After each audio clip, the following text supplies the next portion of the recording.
you quack.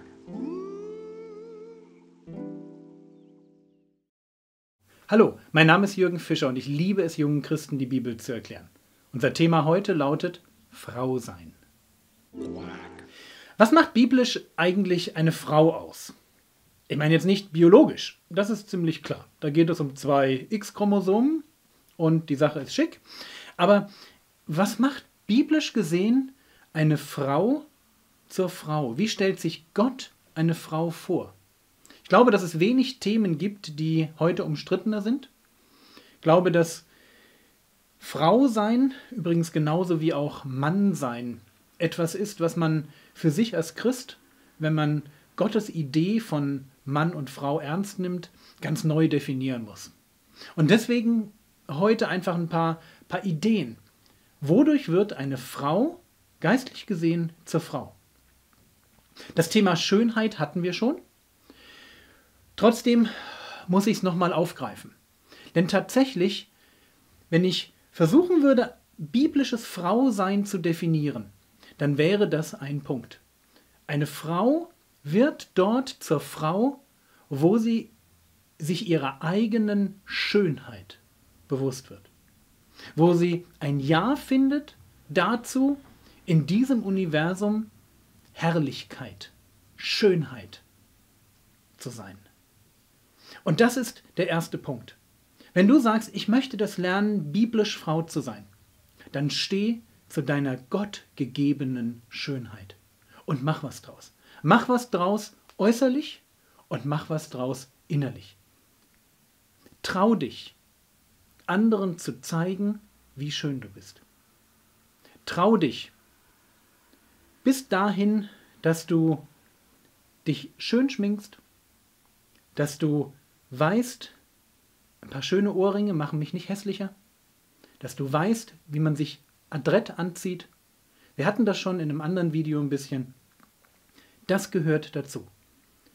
Eine biblische Frau ist sich ihrer Schönheit bewusst und weiß, dass sie, weil sie selber schön ist, diese Schönheit hineinbringt in diese Welt, die Schönheit hineinbringt in eine männliche Welt, die vielleicht manches Mal zu nüchtern und zu kalt ist. Erster Punkt. Eine Frau in Gottes Augen ist schön. Zweitens, eine Frau bringt Wärme in diese Welt hinein. Eine Frau kann aus einem Haus ein Zuhause machen. Sie hat das Gespür für die Nöte von Menschen.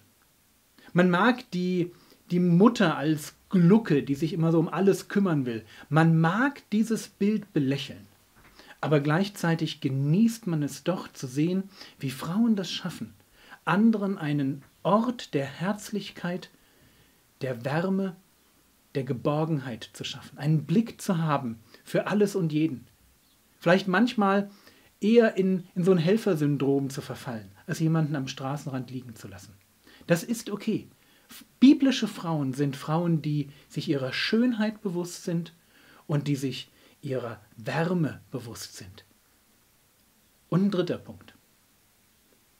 Eine Frau in der Bibel, das ist nicht so was Schwaches, was man irgendwie als Mann mit durchschleifen muss, sondern eine Frau bringt ins Leben des Mannes Kraft.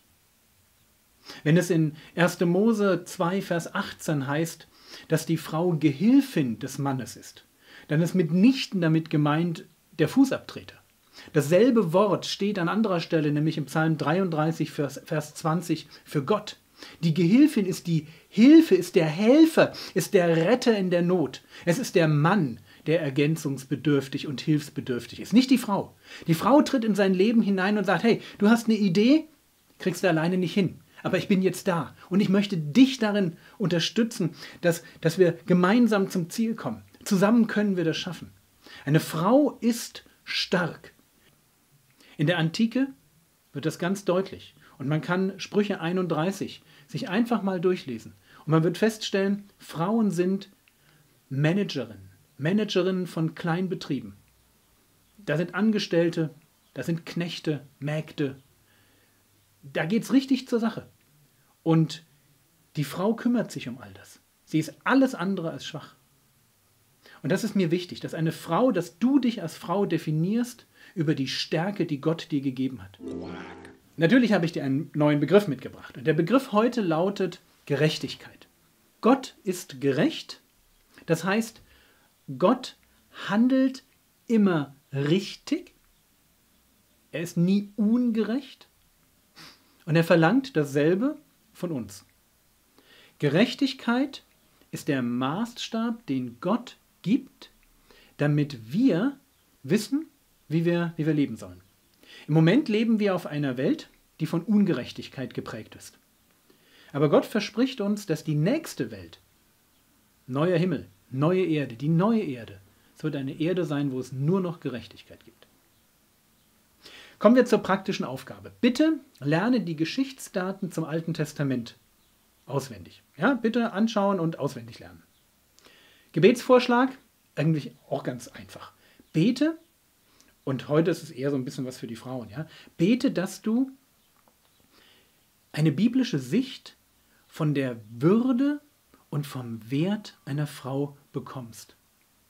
Und dass du dich an der Stelle, dass du ein klares Ja finden kannst, dazu zu sagen, ja stimmt, ich bin so eine. Ich bin so eine Frau, die in diese Welt Stärke und Wärme und Schönheit hineinbringt. Und ich will das sein und ich will das entwickeln. Trau dich, das zu beten, dass Gott dich auf diesem Weg begleitet. Bibellese, Lukas Evangelium, Kapitel 20, ab Vers 9 bis Vers 44.